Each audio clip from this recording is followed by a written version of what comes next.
స్టార్టింగ్‌లో అయితే 15 రోజులు, ఒక 3 రోజుల్లో ముగిసిపోద్ది కదా అనుకున్నాం. కానీ అప్పుడే 2 నెలలు పూర్తయి అప్పుడే మూడో నెల జరుగుతోంది. రోజు రోజుకి యుద్ధ వాతావరణం పెరిగే సూచనలు కనిపిస్తున్నాయి. చాలా బాధ అనిపిస్తుంది. ఎందుకంటే అనేక మంది మన భారతీయులే గానీ, ప్రపంచ దేశాల్లో ఉన్న అనేక మంది ఈ దేశాలొచ్చి ఆర్థికంగా కొంత నిలదొక్కుకోగలుగుతున్నారు. వాళ్ళ ఫ్యామిలీలని, వాళ్ళ తల్లిదండ్రులని, లేదంటే పిల్లల్ని ఒక మంచి పొజిషన్‌లో చూసుకోగలుగుతున్నారు. పిల్లల చదువులు కూడా ఒక మాదిరిగా కొంచెం మంచి చదువులు చదివించుకునే పరిస్థితి ఉంది. అదేవిధంగా ఫ్యామిలీకి దూరంగా ఉంటున్నప్పటికీ కూడా ఈ పండగ వచ్చినప్పుడు, ఈ పబ్బం వచ్చినప్పుడు వాళ్ళకి కావాల్సిన మంచి బట్టలు కొనివ్వటము, వాళ్ళ అవసరాలు కొంచెం అన్ని రకాలుగా చూసుకోవటము.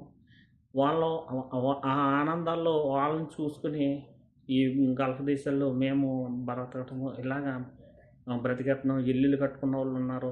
ఆస్తులు సంపాదించుకున్నోళ్ళున్నారు. అనేక మంది ప్రతి ఫ్యామిలీలోనూ ఏదో రకంగా కుటుంబంలో ఎవరో ఒకరు అనారోగ్యాలు ఉంటే వాళ్ళని బాగు చేయించుకునే పరిస్థితి. ఇలాగా ఒక రకంగా కాదు. చాలా రకాలుగా మేలు పొందుతున్నారు. అదేవిధంగా ఆహ్, ఈ పరిస్థితి అదే మన ఇండియాలో అయితే మనందరికీ తెలిసిందే. కులాలను, మతాలను రకరకాల కారణాలతో సరైన జీవనాన్ని పొందలేనోళ్ళు అనేక మంది ఉన్నారు. కానీ ఇక్కడ నీ కులం ఏంటని చూడరు, నీ మతం ఏంటని చూడరు, నీది ఏ ప్రాంతం అని చూడరు. నువ్వు కష్టపడి పని చేసుకో, జీతం తీసుకో. అలాగా ఎంతోమంది అభివృద్ధి చెందిన కుటుంబాలున్నాయి. అయితే ఈ యుద్ధం వల్ల కంపల్సరీ ఇక్కడ కూడా ఆర్థికంగా నష్టం జరుగుతుంది.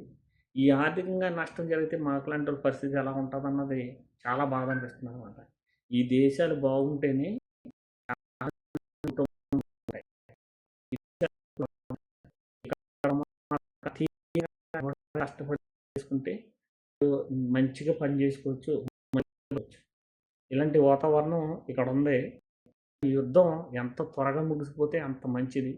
ఈ గల్ఫ్ దేశాలు బాగవ్వాలి. ఎప్పటికీ బాగవ్వాలని మనస్ఫూర్తిగా కోరుకుంటున్నాను.